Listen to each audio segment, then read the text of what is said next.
दोस्तों इस वीडियो में हम बात करेंगे पाइल्स, बवासीर, फिशर से रिलेटेड कुछ ऑथेंटिक इंफॉर्मेशन के बारे में, जिसे हेमरॉइड भी कहते हैं। तो हेमरॉइड या पाइल्स आखिर है क्या चीज, और बेसिकली क्या आप इसको घर पे ठीक कर सकते हैं या नहीं। आज जो चीजें मैं आपके साथ शेयर करूंगा, ये कोई रिसर्च बेस नहीं, बल्कि पेशेंट के साथ जो मेरा पर्सनल एक्सपीरियंस रहा है, उस बिहाफ पर ये वीडियो बना रहा हूं। तो वीडियो को एंड तक लाजमी देखें। अगर आप कुछ इंपॉर्टेंट इंफॉर्मेशन चाहते हैं तो मैं हूं हर्बलिस्ट डॉक्टर अकमल, और चलते हैं अपने मेन टॉपिक की तरफ। देखें, सिंपल सी बात है। आमतौर पर आदमी टॉयलेट में जाता है, वहां उसे एनल एरिया में ब्लीडिंग, ईचिंग, खुजली जैसा एहसास होता है। इस ब्लीडिंग का होना, इस पेन का होना, सबको आम आदमी एक ही जुबान में पुकारता है, पाइल्स यानी बवासीर। वो बिल्कुल ही गलत है, क्योंकि जो एनल एरिया है वहां पे मल्टीपल डिसीजेस हो सकती हैं, जैसे कि पाइल्स है, फिशर है, फस्टूला है, इन्फेक्शन हो सकता है। इन अलग अलग किस्म की जो मुख्तलिफ बीमारियां मैंने आपको बताई हैं, इनमें से कोई एक आपको हो सकती है, लेकिन ये सारी बीमारियां एक दूसरे से मिलती जुलती हैं। यानी इनका मेन एक ही रीजन होता है, कॉन्स्टिपेशन। अगर आपको लंबे अरसे तक कब्ज रहती है तो आप पाइल्स, फिशर, फेस्टूला का शिकार हो सकते हैं। अब ये जानते हैं कि कॉन्स्टिपेशन से कैसे इंसान इस मर्ज में मुबतला हो जाता है। देखिए, कॉन्स्टिपेशन या कब्ज में होता क्या है, आपका स्टूल हार्ड हो जाता है, और अगर बंदे को कब्ज है तो यकीनन वो प्रेशर भी देगा। इस प्रेशर की वजह से, हमारे स्टूल हार्ड होने की वजह से, जब हम हार्ड स्टूल पास करते हैं तो मकत के करीब उसके मुंह पे एक छोटा सा कट लग जाता है। इस कट को असल में फिशर कहते हैं। इस कट के लगने की वजह से ब्लड के कुछ ड्रॉप्स पोटी की एक साइड पर, जिस साइड पे कट लगा होता है, उस साइड पे आपको नजर आ जाते हैं। इसमें बहुत ज्यादा जलन होती है, कुछ थोड़ा बहुत खून भी निकलता है, कुछ ड्रॉप्स खून निकलता है। इसका इलाज जो है करवाना इसलिए जरूरी होता है क्योंकि इस कट में इंफेक्शन भी हो सकता है। बहुत सारे लोगों में पाइल्स और फिशर दोनों एक साथ भी हो जाता है। ऐसे मरीजों में पेन भी ज्यादा होगा, जलन भी ज्यादा होगी, और ब्लीडिंग भी ज्यादा होगी। अब थोड़ा सा जान लेते हैं पाइल्स के बारे में कि वो क्या है, बवासीर क्या है। जैसे कि मैंने पहले आपको बताया कि फिशर की तरह पाइल्स की भी सबसे बड़ी मेन वजह कॉन्स्टिपेशन ही होती है। अब होता क्या है कि हमारा जो एनल एरिया है, पूरी बॉडी की तरह वहां पे भी बहुत सारी वेन्स होती हैं, मसल्स होते हैं। ये बिल्कुल एक डोनर शेप, जैसे डोनर होता है, डोनर की शेप का जो है ये मसल्स होते हैं, जिसको हम अपनी मर्जी से खोल भी सकते हैं, बंद भी कर सकते हैं। कॉन्स्टिपेशन की वजह से जब हम जोर लगाते हैं, उसका प्रेशर हमारे तमाम मसल्स पे पड़ता है। ब्लड की जो सप्लाई वाली वेन्स होती हैं, इन पे भी पड़ता है। इस प्रेशर की वजह से वो वेन्स फूल जाती हैं, मसे बन जाते हैं, और जब हमारा हार्ट स्टूल उनसे रगड़ खाते हुए निकलता है तो साथ साथ ब्लड भी आना लगता है। इसको पाइल्स कहते हैं। ये पाइल्स की स्टेज 1 होती है। अगर इसका इलाज नहीं करवाते तो आहिस्ता आहिस्ता पाइल्स बढ़ता जाता है, और ये बढ़कर स्टेज 2, स्टेज 3, स्टेज 4 तक में भी कन्वर्ट हो जाता है। इन स्टेजेस के बारे में मैं थोड़ा सा आपको गाइड कर देता हूँ। स्टेज 1 में तो सिर्फ और सिर्फ खून आता है। स्टेज 2 में क्या होता है कि जो मसे हैं वो बाहर आने लगते हैं, और स्टूल पास करने के बाद ये खुद ब खुद अंदर भी चले जाते हैं। स्टेज 3 में क्या होता है कि ये मसे खुद ब खुद बाहर आ तो जाते हैं, मगर खुद ब खुद अंदर नहीं जाते। आपको फिंगर की मदद से या किसी मदद से इसको अंदर करना पड़ता है। स्टेज 4 में मसा इतना बढ़कर बाहर निकल जाता है, इतना बड़ा हो जाता है कि वो फिंगर की मदद से भी अंदर नहीं जाता। अब इन सारी स्टेजेस में खून बहना ये तो एक कॉमन सी बात है, और ब्लड भी ऐसा बिल्कुल ताजा लाल लाल ब्लड जो है वो उसमें से निकलेगा।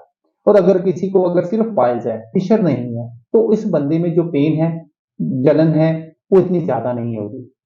लेकिन ब्लड निकलने की वजह से, ज्यादा ब्लड निकलने की वजह से आस्ता आस्ता उसमें कमजोरी होती जाएगी, और उसमें खून की कमी भी होती जाएगी। और अगर किसी को पाइल्स के साथ फिशर भी है, तो एक तो उसको ब्लड के साथ साथ जलन भी होगी, और ब्लड भी ज्यादा निकलेगा, और ये जलन और दर्द आपको आधे घंटे तक भी बरकरार रह सकती है। अब आपको समझ आ गई होगी कि पाइल्स और फिशर में फर्क क्या है।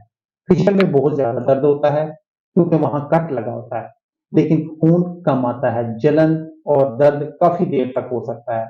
पाइल्स में क्या है, दर्द नहीं होता, खून ज्यादा आता है आपको। हाँ, पाइल्स में आपको हल्की फुल्की इचिंग हो सकती है, खारिश हो सकती है, लेकिन ब्लड बहुत ज्यादा आता है। बाज़ औक़ात 1 से 2 चम्मच तक खून भी निकल सकता है। इतने ब्लड को देखकर वैसे ही टॉयलेट जाने को दिल नहीं करता, और यही गलती पाइल्स को और बढ़ा देती है। क्योंकि जब हम स्टूल को होल्ड करके रखते हैं, उसे स्टॉप करके रखते हैं, तो क्या है, स्टूल हार्ड हो जाता है और हमारे एनएस एरिया में प्रेशर बढ़ने लगता है। प्रेशर बढ़ने की वजह से आपको ये ब्लड और भी ज्यादा आएगा, पेन भी ज्यादा होगी और इसी हार्ड स्टूल की वजह से एनएस के मुंह पे कट भी लग सकता है और आपको फिशर की प्रॉब्लम भी हो सकती है। अब जानते हैं पाइल्स का इलाज क्या है। पाइल्स में मुख्तलिफ किस्म की मेडिकेशंस हैं, क्रीम्स हैं, सर्जरी होती है, लेजर ट्रीटमेंट है और हर्बल तरीका इलाज में भी इसका इलाज किया जाता है। अब इनमें से सबसे बेहतर ट्रीटमेंट है कौन सा बेहतर, इस पर एक अलग वीडियो है, आप उसको देख सकते हैं। लेकिन सिर्फ इस बात को समझना यहाँ पे बहुत जरूरी है कि आखिर ये बीमारी क्यों हो रही है, इसकी वजह क्या है। जब तक हम वजह पर काबू नहीं पाएंगे, चाहे आप सर्जरी भी करवा लें, कुछ भी करवा लें, ट्रीटमेंट ले लें, दवाई खा लें, ये बीमारी ठीक हो जाएगी, फिर दोबारा वापस आ जाएगी। हमारे पास ऐसे पेशेंट भी दवाई मंगवाते हैं जो पहले से ऑपरेशन करवा चुके होते हैं और 6 महीने के बाद या साल के बाद दोबारा इस मर्ज में मुब्तला हो जाते हैं। मैं उन्हें भी और आपको भी यही बात एक समझा रहा हूँ कि बजाय अपने पैसे को और अपने टाइम को बर्बाद करने के लिए ये कुछ चीजें हैं जो आप कर लें। एक तो आपकी पाइल जो है, बवासीर जो है, बिल्कुल ठीक हो जाएगी और आपको दोबारा भी नहीं होगी। बवासीर का ताल्लुक डायरेक्ट मैदे से है और मैदे को तो हमने खुद खराब कर लिया है, हम अपने लाइफस्टाइल को चेंज करके। हमारा कोई भी उठने का टाइम नहीं है, कोई सोने का टाइम नहीं है, कभी भी कहीं भी हम कुछ भी खा लेते हैं, कोई मेहनत नहीं करते, कोई फिजिकल एक्टिविटी नहीं है, जिसकी वजह से क्या है, ये प्रॉब्लम्स बढ़ती जा रही है। इसको ठीक करने के लिए हमें क्या करना चाहिए, आपको एक हेल्दी लाइफस्टाइल को अपनाना है। दिन में ज्यादा से ज्यादा पानी पिए, तकरीबन सारा दिन में 3 से 4 लीटर अब पानी आपको पी लेना चाहिए। खाना ऐसा खाएं जिसमें फाइबर की मिकदार ज्यादा हो, जितनी भी ग्रीन वेजिटेबल्स हैं, फ्रूट्स हैं, ये सब खाएं, ड्राई फ्रूट्स को खाएं।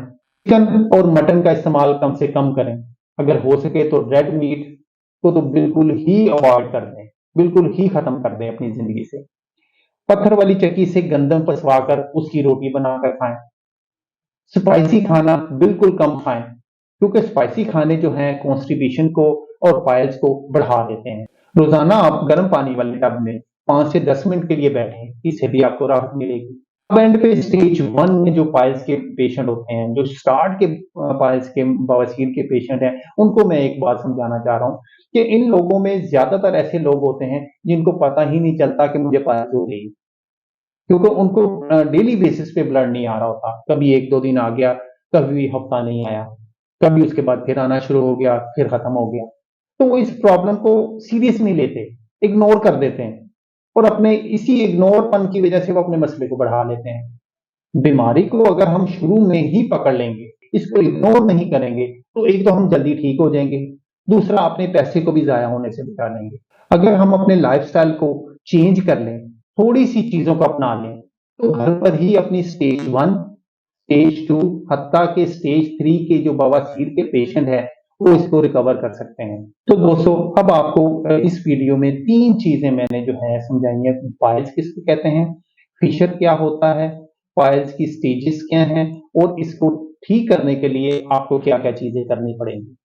ठीक है, अगर इसके अलावा भी मजीद कुछ मालूमात, मजीद कुछ क्वेश्चन आपके जहन में हो तो लाजमी कमेंट्स करके पूछ लें। इस वीडियो को लाजमी सब्सक्राइब करें ताकि पाइल से रिलेटेड जो आने वाली हमारी वीडियो है वो लाजमी आप तक पहुंच सके। इसके साथ ही मुझे इजाजत दें। अल्लाह हाफिज।